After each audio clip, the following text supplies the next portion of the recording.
W's in the chat. Kayla Foster coming out party. Thanks for letting me know we're live. Bro, you didn't see it, bro? So I was going live, man. No, man. I'm looking at these stats, man. It's been 25 seconds. You good, bro. You'll be all right. Glad I wasn't picking my damn nose or something. Yeah, they need to see the genuine side of you anyways. So go on, man. That's true. That's true. It probably would not be the first time they've seen it.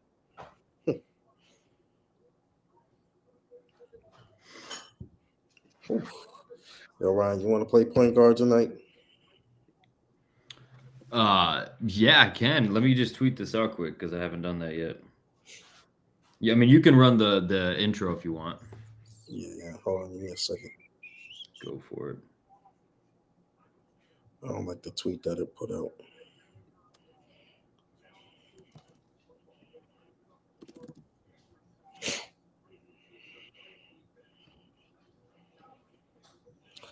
Yes, sir. Yes, sir.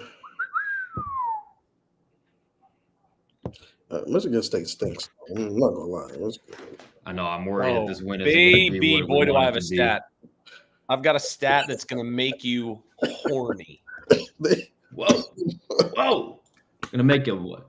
Yeah, you listen to Zion. I don't think anything can make that man do what you just said he's gonna do. Yeah. I don't know what you just said, but I don't know. Wait till you hear the stat. Wait till you hear it. What the heck? Where'd that tweet go? I just tweeted it out. We live. Interesting. Out. Anthony says pause. Anthony's going to be the first one going from 6 to midnight when he hears this stat. All right. Calm down there, Russ. Wait. We're 2 minutes into the show. And Russ, I don't know what that means, but that's what I think it means. You're not. You know what it means, Doc. Come on. Come on. I've heard that before. All right, man. Hold on. Let me tweet this out.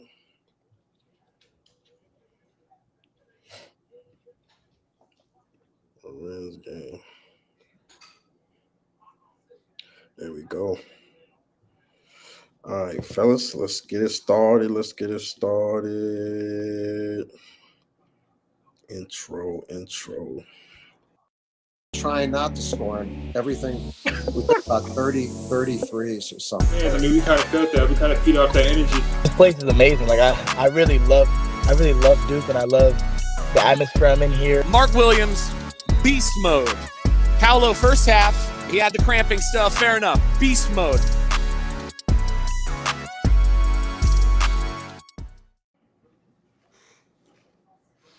Woo! What a W. Sorry, Zion, you're sick. I'll kick it off for us. We're off to a great start. Wait, but first let me say, hey man, I got this home field jacket. Look at it, man. Hey, what's the code? Crazy.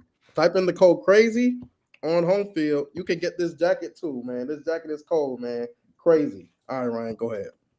Nah, I love that, man, and I'm happy for you. That's a sweet jacket. Anyways, Duke wins in the Champions Classic. They beat Michigan State by a score of 74-65. Really weird start. Not a huge fan of how it started. Caleb Foster showed up and showed out. That was awesome. Very interested to see how that translates going forward with McCain somewhat struggling to start the year. So maybe a chance at a starting lineup change. And then, Ryan Young kind of silenced everybody. But I will say this show did call it that the Michigan State game was going to be a game that Ryan Young was going to play in and most likely not play as poorly as he did against Arizona. So he gets a pass tonight from this crew. I had a tweet all ready to go that would have hit if he wasn't playing well, but we'll save that for another day. So and I think at one point he was plus 16 on the floor, plus 12, and when he was off the floor, we were -1. So kind of an insane stat at halftime. We were plus 24 in 24 minutes of Ryan Young. For each minute he played, we got an added point of deficit to them, which is wild. Which is wild. Lead for us. So shout out to Ryan Young tonight. Shout out to Ryan Young. Glad you played well against your former Big Ten foe. But otherwise, yeah, we'll let Zion be on vocal rest for a little bit longer. Russ, what are your thoughts? Yeah, some basic stuff that I think needs unpacking. We committed 13 turnovers and we shot, 27% from three. Still scored 1.14 points per possession in this game. I mean, it wasn't pretty, but it was really efficient, honestly. I mean, that's definitely efficient enough to win in a game like this. Held Michigan State to under a point per possession. Obviously, even with the explosion that Tyson Walker had in the second half. A lot of credit, obviously, to the people that you named, Caleb Foster, Ryan Young, after we sort of were very concerned about bench production in the last game.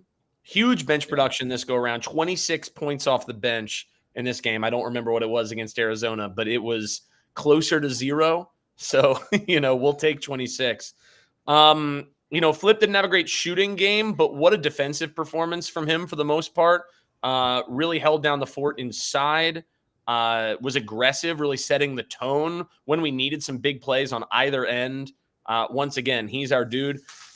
Mark Mitchell making it into the paint, right? He had some tough plays in there. But certainly some very, very big ones. We wanted to see him be more aggressive getting downhill.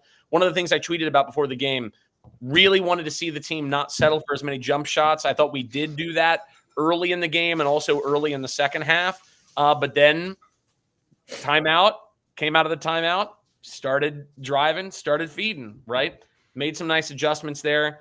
Tough game for Jared McCain, obviously. Tough game for the most part for Jeremy Roach, although he had a couple of decent plays in there. People were all over my feed angry at Tyrese Proctor. Ends up with a smooth 13, 6, and 6. Gang, shut up. You know what I mean? I couldn't believe how many people after the first half he held Tyson Walker. Wait. But you said a smooth 13-6. That was not smooth. That was a struggle game for Tyrese Proctor. Yeah. Dude, all right. Hold on a second. He had a tough first half shooting the ball. Granted, he had a bad second half. Hold on, let me finish. He held Tyson Walker to 4 points in the first half. He was being assigned that the entire way. Yes, we would like him to do a little bit more on offense, but my mentions were filled with somebody wake up Proctor. Proctor is asleep. Proctor never showed up. Dude, holding Tyson Walker to 4 points in the first half, that was a huge accomplishment. And as we talked about with the Arizona game, if you start a game with a bad half, it becomes very hard to win the game, as Michigan State learned here. Also, not smooth in terms of, okay, he made some bad shots there. 0 turnovers with those 6 assists, right? Like when he was guarding Tyson Walker, he generally did an exceptional job. It was when Tyson Walker got the switches that it didn't go well. I thought Proctor still played a really good game. Yeah, I wouldn't say really good. I think he was still a positive player. I don't think he deserves like I guess, the hate he's getting. I think people are saying, oh, the mentions I see are mostly he's not a top 5 pick, he's not a top 10 pick, and all that. I don't think I got mean stuff in mind, dude. I got a bunch of mean shit in mind in the first half. I don't keep up because people be flooding my mind with angry stuff. Yeah. But yeah, I think Proctor had a good game overall. I think where I still like to see him is aggressiveness and not selling for jumpers. A lot of the time he'll settle for these off balance fadeaway jumpers, which is just like that's never going to be the shot we want. That's never going to be, not on this team. But I think overall he still played, a positive. It was a positive game for Tyrese. Overall though, big shout out to Ryan Young because I don't know if Ryan really like did it justice, but like we got to give him credit. I wish I had a clapping emoji sound to play right now because Ryan Young, you deserve. People clapping up, man. Clap it up for Ryan Young. Bro. Whoa! What happened on my screen? Did you see that? I didn't see. Well, I'm gonna try it again. Can I get it? Is it a thing that you did or that I did? I didn't touch anything. Dude, there's fireworks on my screen. For those, this is why you got to watch live. If you're listening to this, that's why you got to watch live. Magic happens. Oh, that's crazy. Okay, even I'm getting a shout out in here. That's nice of them. No, not too, buddy. Not too, Shut up. But yeah, I think in these he gave us good minutes tonight, and it was a rugged muck it up type game, which is his play style. We did like mention it last, episode. This might be the game he plays because it's Big Ten basketball, and that's what he's accustomed to. But shout out to him because I know we definitely did kill him last game. We were a part of it, and so was it was a bad game. It was a bad game, very bad game, and it was justified. But we have to give him those same flowers when he comes back and has a productive game. So shout out to Ryan Young for sure. Caleb Foster, man, huge gamer. That's the I don't even see we don't even see his stats here. I don't know how to get okay, there we go. Gamer, man. 7 for 8, 4 or 5 from deep. And he hit all the big shots. And I thought, he's the reason why we closed that game out. So that's what his characteristic is, though. We said it preseason, He's gonna have these games where he streaks. That's just who he is, and he sometimes he's a volume scorer, but boy, shout out to number do one. Do we want to start talking about the possibility of him maybe cracking the starting lineup over McCain in the next couple games? McCain struggled tonight, obviously 0 points. First 2 games, 9 points and 8 points. I don't know if it's I think the threat of Foster coming off the bench is where the staff probably wants him. But what do you guys think? Would you make a change or would you keep it the way it is? I'd keep it. I think that Foster's been doing a really good job running the second unit. They're clearly letting him run the point when Proctor's out, right? Yeah. And I like that. I like the ball in his hands. He can do some stuff on ball. He can do stuff off ball. Got some nice versatility there. He has some good size to replace, when Proctor's not on the floor. Look, McCain will be fine. He's young, made a couple of, young mistakes in there. And then he had some really good looks at the shots. Just didn't fall. It happens to everybody, especially young players. I think he'll be fine. I wouldn't change it up. I'd continue to have Foster run the second unit. Yeah. Oh, hold on. I was on mute. Yeah, for me, I got tweeted in mid-game. I think the biggest thing is if we see this becomes a trend for the rest of the season where Caleb Foster is the better shooter, then it's something we definitely have to consider. Just from a fact, I think we benefit from some. You saw Flip. Flip has that ball, and they're swarming him. He's getting a double. If someone's open in that corner that can shoot, it makes you pay every time. And Foster made him pay every time. So, while I like the ball in his hands a lot more, I think when he's getting down, especially when he gets to the middle of the floor, you let him get a step in the paint and there's space, and he can either take you to the rim or shoot a floater or shoot a mid-range. There's nothing you can really do to stop him. That's why I still like him off the bench for now because he has the ball in his hands a bit more. But yeah, McCain, I still believe he's the best shooter on his team, but he's going to have to show us. There's a problem right now with Duke and bringing in shooters that don't shoot in big game. I don't know what it is. You'll remember, man, I called at the beginning of the season, like you can't count on freshman shooters to come in and light it up right away. And I tweeted it out that it's too early to start sleeping on McCain, but it's just something to do with bona fide shooters coming into Duke and struggling off the rip, and it seems like it happens year after year after year. So, I do think he's one of the better ones that's came out of high school that's gone to Duke, and we'll figure it out. It's just got to get those nerves out of the way, man. And like I said on Twitter, it's just going to take one game for him of lighting it up to come out of his shell, and that'll just be the norm going forward. But you just got to have one of those games, and hopefully he gets it against teams like LaSalle and Southern Indiana, because if you can't do it there in Cameron, then we might be in for a longer season. But what's your answer, though? Yeah. I think for now you keep it these next 2 games, see if you can't get McCain to turn it around shooting wise. But I do like the fact of bringing a guy like Foster off the bench who can just kind of come in. And he even said it, I think, in his post-game interview, talking about how he's not used to coming off the bench and he's getting more comfortable in his role. And so if he can get comfortable being that 6th man and Duke can bring in a threat like that off the bench while also keeping McCain in, who's a huge shooting threat, I think you keep it the way it is. Now, that being said, if McCain struggles again against Southern Indiana and LaSalle these next 2 games, then you look at it and a couple other of your bye games in December. But for now, I think you keep it, have Foster come off the bench and roll with the 6-man. I mean, we're coming off a game where against Arizona where McCain did 9, 4, and 5. And Caleb Foster did 0, 0, 0, 0, 0, right? Like inconsistent play is going to come with freshmen. I don't think we should overreact either way. I think they're both going to have their share of good games and games where we kind of wonder where they are between now and like January. And then as they go through beginning ACC play, they're going to have some struggles and then they're going to settle in. And then by the time February comes around, I think they'll both be very ready and raring to go for March. I think. Go ahead, bro. No, you go, Zion. I was going to change subject. Yeah, I would say, yeah.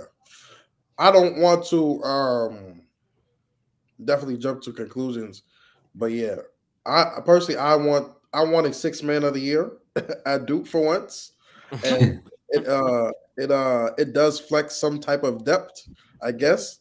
But yeah, I would just wait till ACC play to ultimately make that decision. I don't know if you can wait that long though. Can you? Like, if you're going to make a lineup change, do it in a bye game at home in December around Christmas break, like that time to like get your feet under you and give it a try before you hit I guess ACC play starts with Georgia Tech in December, but like you might as well try at some point against a bad team if you're going to try it at all.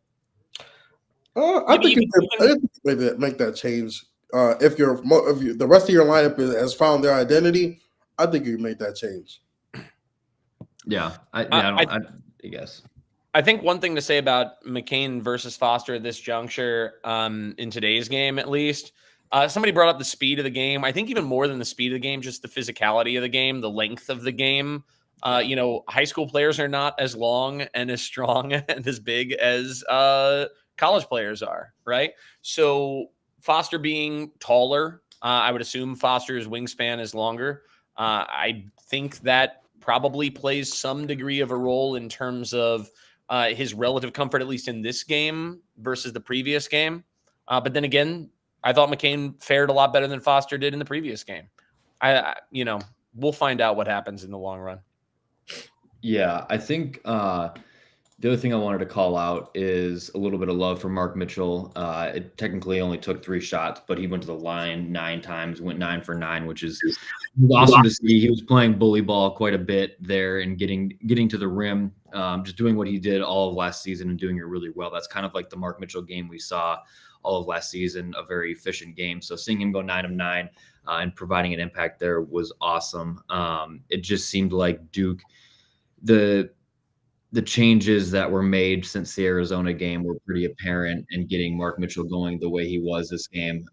Obviously personnel changes and stuff are different between Arizona and Michigan State, but yeah, I want to give flowers to Mark Mitchell. He played an awesome game, and it was good to see him get back on track. I was confused, to be honest, well, at least in the first half, because people were killing me for saying that Mark was our best player in the first half. Just because of those turnovers. Number one, there wasn't anybody else who was a better player. Like Flip was invisible, got into foul trouble. Roach had turnovers. Tyrese wasn't good. McCain wasn't good. You could say Ryan Young, but he didn't play as much as Mark Mitchell in that first half. I was very confused why people were killing Mark Mitchell in the first half, especially in a nasty game like this where we needed to get to the line. Like, we had to get to the line. There was no offensive rhythm. There was no ball movement. So our best chance of extending the lead early was getting to the line. And he's perfect for that. Once he gets downhill, it's going to be a charge sometime, obviously. But he's either getting a bucket or a foul most times or not. I was very confused. And defensively, he was great tonight. So, yeah that threw me off. He did a decent job on Hall when he was in there on him. But either way, I thought he did a great game. Do we dare venture into talking about one of the captains, Mr. Jeremy Roach?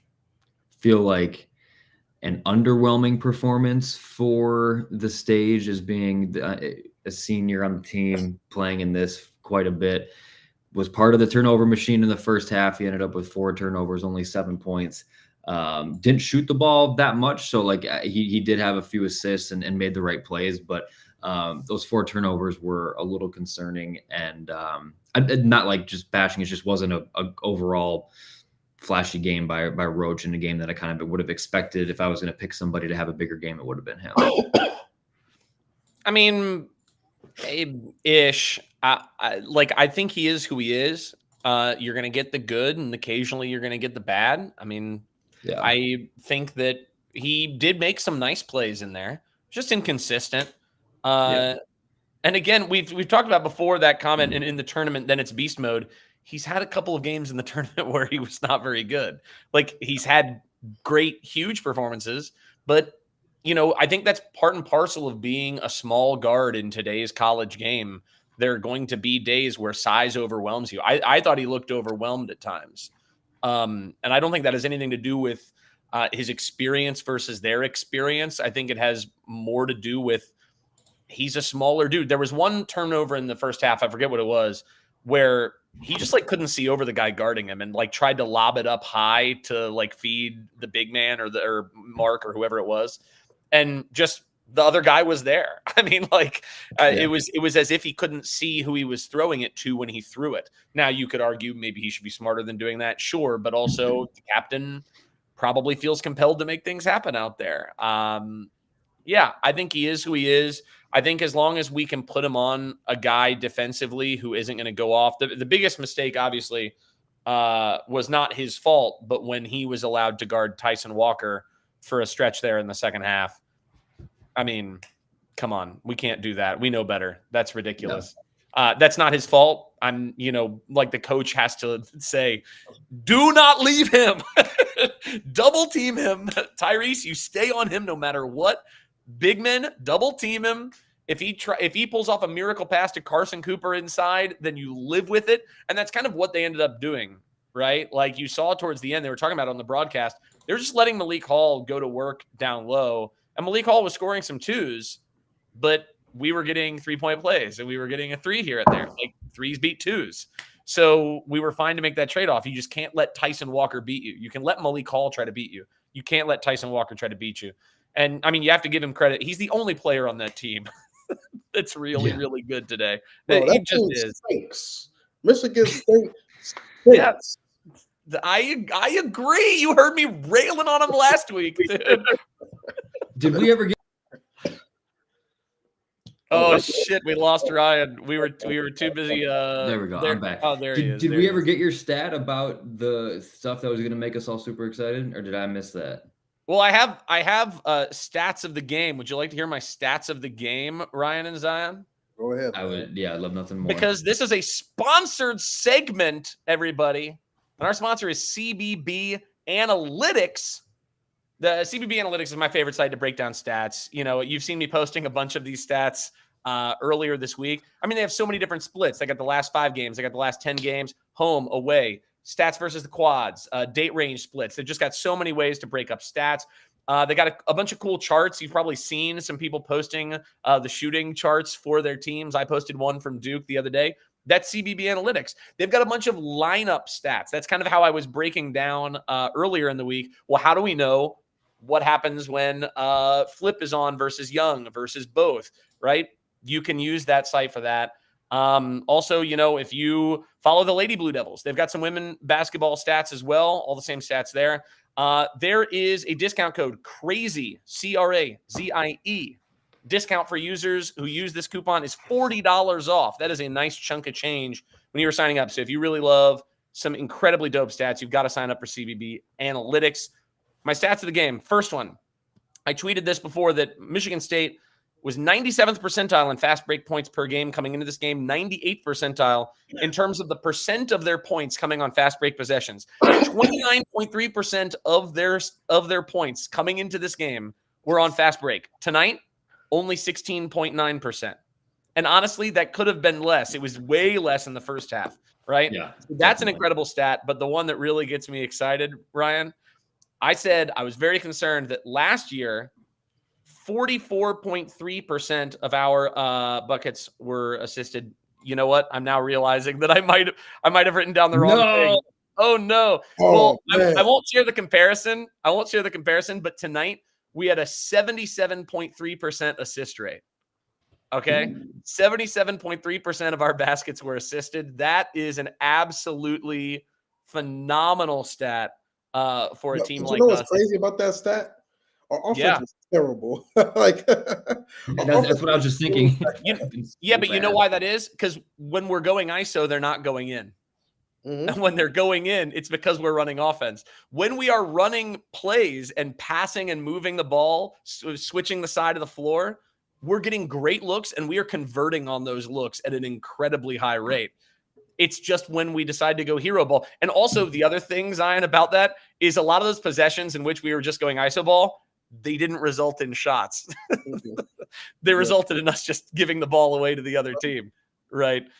So, yes, we have a lot of things to work on in that respect, but I thought that was really, really promising, considering that was a concern after the first two games.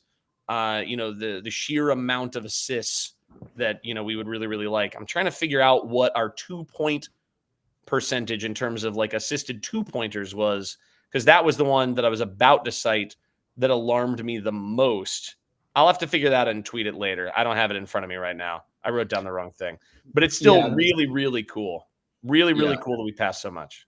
This whole thing, and shout out to CBB Analytics. Nick's a great guy, runs an awesome ship over there. So go check him out. Awesome content there. The thing about the physicality part about being one of Duke's weaknesses, like still is a head scratcher to me, just because I do feel like with the bigger guards now and Proctor and Foster, and then we got Flip and Mark, who Flip is shown to be way more aggressive and physical to start this season. I feel like he did that a little bit last season, but then obviously Mark is a very physical player. Like that shouldn't be our weakness. I don't know if it is already, if you consider our weakness so far this season, but I just don't think that's going to be the case throughout the year.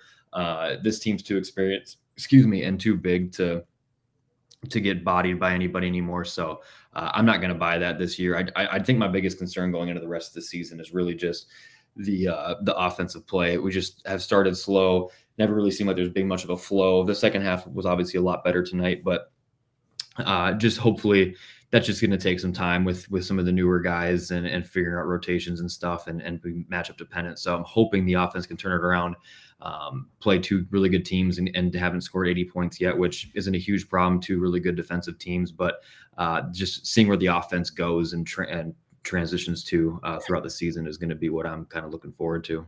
We also only played 68 possessions, so getting to 80 would be really, really efficient against a team like Michigan State. The assist percentage we had through the first two games was 48.5% compared to the 77.3% tonight, right? Wow. That's the number I was looking for. That's a really nice. That's the key right there, right? I mean, don't play hero ball. And I think that kind of stuff is what the coaching staff will see and make adjustments going forward. And it'll be right there in the tape too. Like the whole first half seemed like hero ball. And then the second half was more calm, more actual set plays, and guys were feeding and passing it around the 3-point line looking for the open guy. So I think they'll figure it out. I'm excited about it. I want to address that one. Would like to see some points in transition eventually. Today, because I saw some people also concerned online about the offensive rebounding, which up until the very end of the game was not very good. But I think that was by design, right? We were trying really hard to eliminate Michigan State's transition basketball. And until the last 10 minutes or so of the game, I thought we did a really, really good job of that. But it's very hard for you to get back in transition if you are all fighting for offensive rebounds. So when we only had a couple of offensive, it's the sort of thing that you see with Virginia every year, where Virginia's offensive rebounding always kind of looks really bad, but it's because they're trying to be the best defense in the country, and prevent teams from scoring on the break. So I wasn't that concerned about it.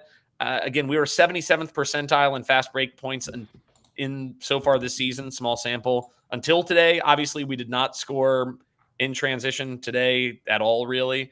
But again, I think that was by design because our opponent is so intensely reliant on scoring in transition. And I think that's a good coaching move by Shire. I mean, people trying to roast Shire after the last game. I think Shire making a very intentional choice to not speed up this game as fast as the last game went, I think was a great design. And I think it really showed itself in this game by the end result. Yeah. But to that point, are y'all worried about the offense? Because what we saw today for the majority of this game was very concerning, especially that what 8 turnovers in like 10 minutes to start the game. Like for a freshman team, if we saw that last year, I think against our start against Purdue, I think it was maybe something similar. We just weren't hitting shots. It's a freshman team, so okay, that's a little bit more acceptable. This team is returning 4 starters. One of these guys is a senior. None of these guys is up for National Player of the Year. One of these guys is going to be a top 10 pick. Another guy is going to be drafted somewhere. It's settling. It's settling. I thought that outside of the beginnings of these halves today, I thought we mostly did okay. The problem really that I have is the turnovers. I mean, the turnovers are the issue. I think the shooting will come. I think the shooting will be fine. I think more or less everything will be fine. I mean, depending on what you think of the second half of this game, we won the first half of this game pretty sizably. I thought we won the second half of the Arizona game. I thought we were the better team in the second half. Just the first half sucked very aggressively. I think we'll more or less be fine. You're right that with a senior in particular, but the senior that we have is a guy that is going to have some struggles sometimes. And the rest of these guys, I know that we are returning a lot of talent. The continuity is high, but we are still a team that is probably bottom half of the league of NCAA in terms of sheer experience, because so many of these dudes are sophomores. Someone pointed out Proctor's supposed to be a freshman this year. So I think there will still be some bumps, but also 2 of our first 3 games were against really physical teams. And we're just not going to face too many teams like that. I think these sorts of games will help us in the long run. Yeah, I kind of expressed it already, a little bit of my concern for it. And like you said, we're Zion, bringing back all these guys, I kind of expected the offense to click a little bit faster than it has, which is semi-concerning. I think they'll figure it out. But these slow starts, it's not ideal. And bringing back guys like Tyrese and Flip, I definitely thought, and obviously Roach, I thought the offense would be more of a threat to start the year. But hey, defensively, they still look pretty good compared to last season. So defensively, we were great. Yeah, and so happy about that. I think they'll figure out the offensive side and just settle in with rotations and roles, and we'll be okay. I'm optimistic about it, but somewhat of a concern to start the season, especially like you said, bringing back all those guys. I would say also life will get easier for some of the guys who are coughing the ball up a lot. I mean, I know Jeremy had a tough game. But McCain, the struggle with his shot, Foster occasionally gets a little fast. I think that both of them will be fine. I think Tyrese, was obviously fine in that respect. Zion, I think it was you who tweeted something along the lines of, if we didn't turn the ball over 10 times in the first half, we'd be up 20 or whatever, right? We just have to not turn the ball over as much. And if we don't turn the ball over as much, then I think the offense, even as is really, really good. We just can't turn the ball over at that frequency. It's way too many turnovers. Yeah, exactly. All right. Any other topics before we look ahead and what we're trying to get out of these next couple games? Sean Stewart. Are y'all? Oh, yes. He was the first off the bench, but once he was off the bench for the first couple of minutes, we ain't really see him again. Is that you think? I think it's more indicative of how Ryan was looking. Right. I think Ryan was just looking really good and really comfortable out there, and so you certainly can't play Stewart and Young and Flip all at the same time. And Ryan playing 24 minutes tonight is very indicative of the sort of game that he was playing. I think if Ryan had been struggling, they would have gone back to Sean Stewart, but because he wasn't, they didn't. So I'm not too worried about it. And I forget if it was Ryan or Zion who mentioned earlier, McCain and all these freshmen, they're going to get some run in these next few games. Stewart will get some run. He'll get more comfortable, and he'll get more opportunity. And certainly when you get more opportunity, you get the chance to show yourself and to earn some minutes in games like the Arkansas one, where I think we'll need him. It'll be fine. Yeah, I think you kind of made the good point about it, is that they brought in Schutt. He looked pretty good to start, and then when they brought him out for Young, he just kind of, it was just like Shire was like back in his comfort zone. He was back in his bubble. He had Ryan Young out there, and he ended up playing really well. So it was tough to pull him and put Stewart back in there. Going Young forward, was playing well right away. For the record, Yeah. I don't even think it was like Shire was like, well, I'm going to go back to old reliable. He was old reliable this game because he was reliable. Like he was playing well right away. I'm very, and these next 3 games, and I just realized we have Bucknell on Friday. I thought it was just LaSalle and Southern Indiana before Arkansas, so I apologize. But these next 3 games aren't going to tell you anything about him playing Ryan Young in big minutes and big games. So that Arkansas game is where it's going to be. I don't think I can't remember a lot about Arkansas, but I don't think they have any true back to the basket big guys. I think they're more athletic and long. I could be wrong. I might be thinking of Baylor there, but regardless, you have to play Sean Stewart in that game. Yeah, exactly. So that's the game that's going to matter. And like these next 3 games, exactly, get these freshmen comfortable, get McCain's shot going, get Sean Stewart confident and comfortable, because man, that Arkansas game is going to be a battle. And so, I just hope we don't go back to, Ryan Young played great tonight. Would love to see Sean Stewart more against a matchup that favors that for him, for sure. I do think it is interesting, and just like I think the overall topic of rotations, why we still haven't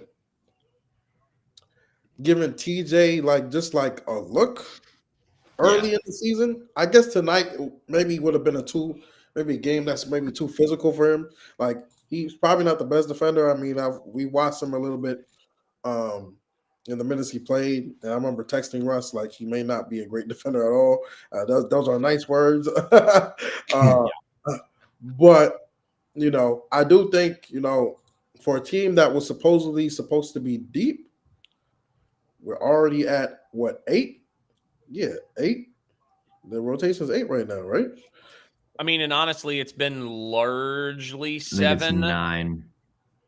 It's been 7 in meaningful minutes. Yeah, Well, it's pretty much 7. Yeah. I think that'll change with time. I definitely think that with 2 of the first 3 games being must-win games, going with the guys that like you believe will lead you to those wins right away. I mean, I get it. I'd like to see him play more guys, but I also understand. I mean, in the Dartmouth game, we saw, Reeves play 12 minutes, Stewart 9, TJ Power 8, right? Like, I think that in these next 3 games, we'll see more. I think we'll see Stewart play more than 9. I think we'll see some stuff there, and John will take the temperature of, like what's going on in the rotation. But we played a fairly deep bench last year, all things considered, in terms of the sheer amount of minutes that were bench. I think we were like 3rd most bench minutes in the ACC or something, which maybe doesn't mean a lot, but it's not bad considering Coach K only ever played 6 or 7 dudes. I think we'll still end up settling in around like 8 dudes, if I had to guess. And then spot minutes for some of these other guys, like your Blakeses, your Powerses, Austin TJ Powers. I don't know. Also, how about during the barrage of turnovers and bad shots in the first half, Jalen Blake's just from the corner hitting the backboard and then the rim? Like, if you couldn't have picked a better cherry on top of that first half than Jalen Blake shooting a 3-pointer from the corner and hitting the backboard. I love Jalen Blake. That was fantastic. I do too, man. Jalen never does anything boring. If he's going to miss that shot, he's not going to miss it safe. He's going to miss it exciting and new and interesting. You know what I mean? Like he's an agent of chaos out there. He's a wild card, and every team needs a wild card, man. He's the Charlie Day of this team. I absolutely love it. But like I think it's less important how deep in the rotation we go to some extent, and more how many minutes we will play those guys. I thought the minute distribution tonight was honestly pretty good. I mean, how many minutes was that we played, guys? 53, 59 minutes was from the bench. I mean, that's not bad. That's like, especially for like a big game that we really needed to win. Well, yeah, I mean, two guys got 29 and 24. Yeah. And Mark, McCain, and Mark will probably, because Mark was in foul trouble, and Ryan was playing well. Took less minutes tonight. Yeah, I think we'll still. The most important thing is that we've got the options. You know, I think if Stewart's balling, he'll play. I think if Blake's is really like in the other team's head, maybe he'll play. Right? Maybe we'll see some things in the next few games that give TJ Power a little bit of look here and there. I've been on record as saying I just don't think he's going to play very much this year. Nothing against him. I just think he's a longer term project. Reeves, our guy Goodman said he was Duke's X Factor this year. Pardon? I said our guy Goodman said he was Duke's X Factor this year. I don't know which one's going to end up being worse. Yours saying Jaden Schutt, who's going to redshirt, got some bias. X Factor. Got some bias because he's from, I think, that area.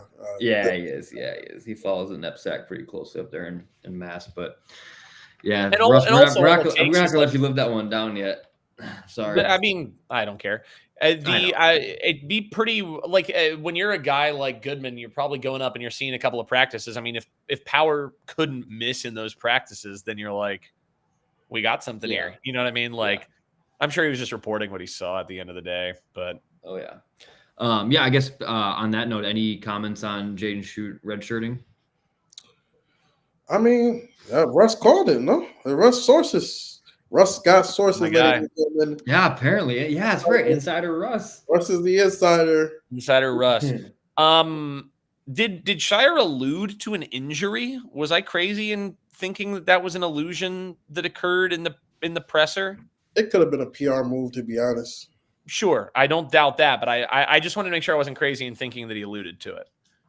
Yeah, I know nothing that I know of, but he made it seem like injury, but also kind of like he's a long ways to go and a lot to work on. Maybe off the court stuff too. I don't know. That doesn't allude to injury to me. It kind of does, but also like tries to tell you that there was something maybe going on. I don't know. Somebody just said what does that say? He said injury. Yeah, maybe just a bit of, you know, I mean, I agree with Zion. It might also just be PR. We'll find out later. I mean, if he chooses to stay, then it was probably in earnest. And if he chooses to leave, then maybe it was PR.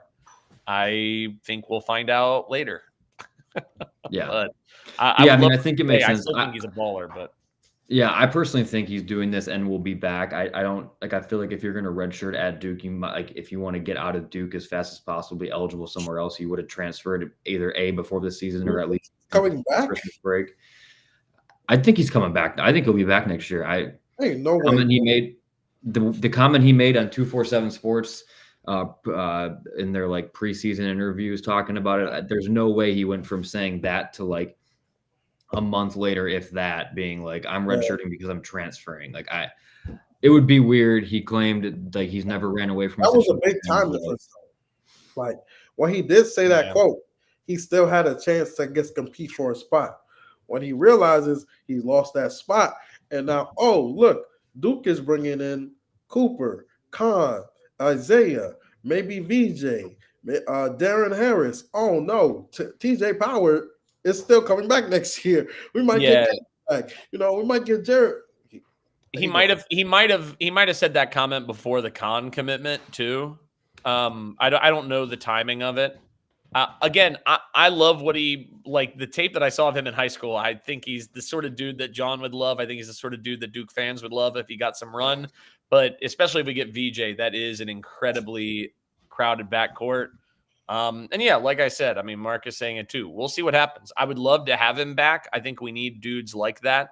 But I also understand what Brandon is saying. I think either way, I think he's a dope prospect for hopefully us. And I'll keep my fingers crossed that he stays.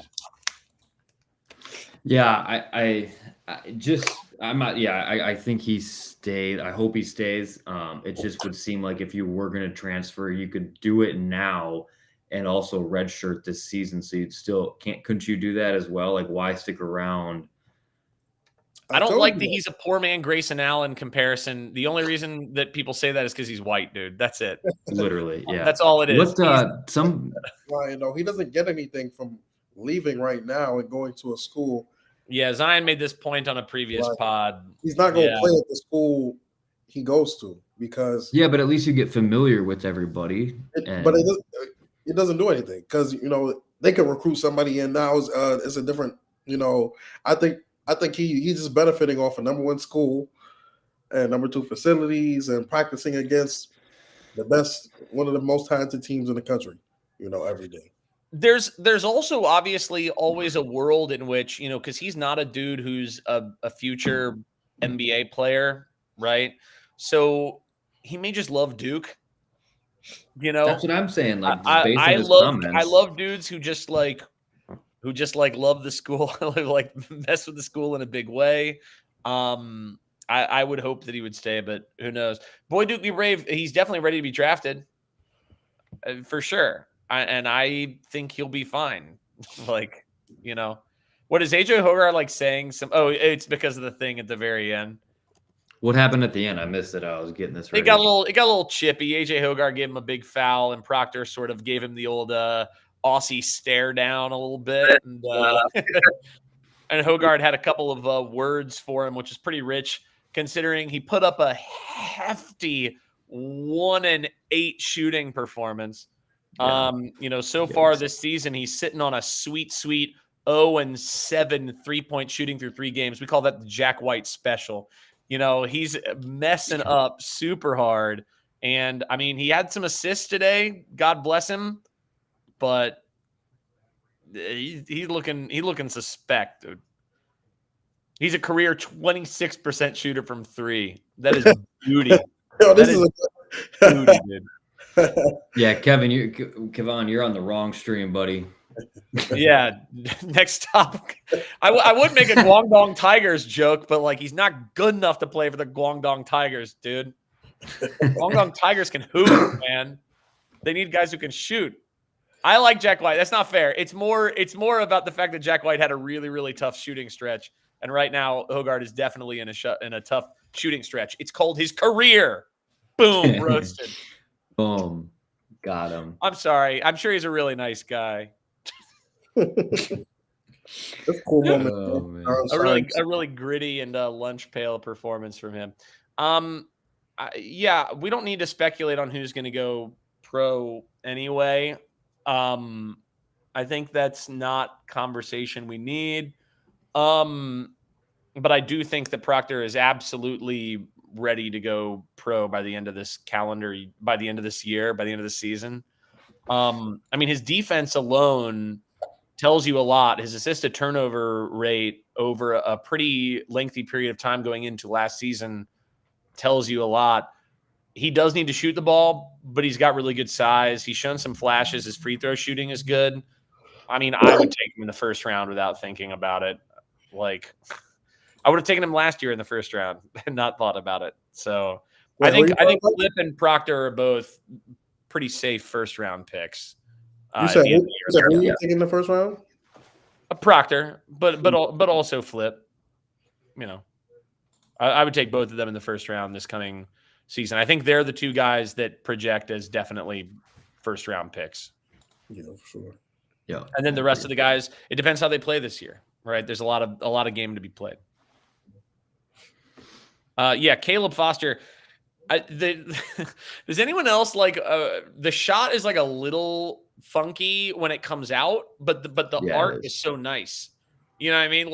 It's got that nice geometric shape to when the ball's out of the hands, but the ball coming out of the hands, I think they said it was a low release point. It does. Yeah. It looks like he's pushing a little bit, but it doesn't go like a push shot. It still goes up and down. You know what I mean? I wonder what that means for his prospects, in the NBA draft in the immediate future. I definitely think he would probably need to change his release point. And I'm sure I'm sure that's I shouldn't say the least of their worries, but like he does so many other things really well. Yeah, that And can be he's dealt got with next size, summer. he's got length. Yeah, exactly. Like and if he's hitting the shot, it's kind of like, well, if it ain't broke, don't fix it. So we'll see how the rest of the season goes. But yeah, it's an awkward looking shot until he releases it, then it looks good. And I guess it's not about how you start, it's about how you finish. And so as long as it's going in, as Duke fans will always hear, I don't care how it looks and how it translates at this point. The question in the chat is, potential. would you take less defensive intensity from Proctor to produce better offensive numbers scoring wise? No, I wouldn't. We really like, how do you do that either? Like, how do you tell a guy who's a stud defender to be like, hey, ease up on the defensive side, let them score, let them get around you a little bit easier to save your abilities or your energy for the offensive end? Yeah. Like, just also at the end of the day, like it's like the people who were in Adam Rose comments because he made something about like how like Flip is the center. He's very clearly the center on this team. Like the people who say he's not a center, I posted a bunch of stats from CBB Analytics. It's very, very clear that our interior defense is much, much better when Flip is on the court. That goes without saying. And then people were like, but it's not fair to ask Flip to defend the interior at elite level and also get all these rebounds and also score all these points. You know who they do ask that for? Zach Edey, Hunter Dickinson.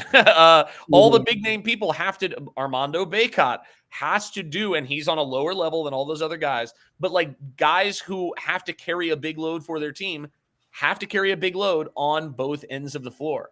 And like Proctor just doesn't need to score as much because we got a lot of scorers. What he needs to do is have a great assist to turnover ratio, and he needs to play elite level guard defense. And so far, he's doing both of those things. And I think he's bound to have a breakout like 25, 30-point game. If that shot just starts falling for him on any given night here in the next few weeks, like he could go off. This shot just hasn't been falling as much as we would probably have liked, but I'm excited for it. I think he still can average a little more than he has been. And like you said, though, the biggest thing is the assist to turnover ratio. And so far, so good on that front. Yeah, I will say, I mean, Proctor, I tweeted at half that he needed to have the ball more in his hands. He finished the second half with 5 assists. He had 5 of his 6 assists in the second half, and obviously no turnover. So we just need him to be the point guard. We need him to be dominating the ball. You know, I agree. I don't need to see Tyrese Proctor in the corner.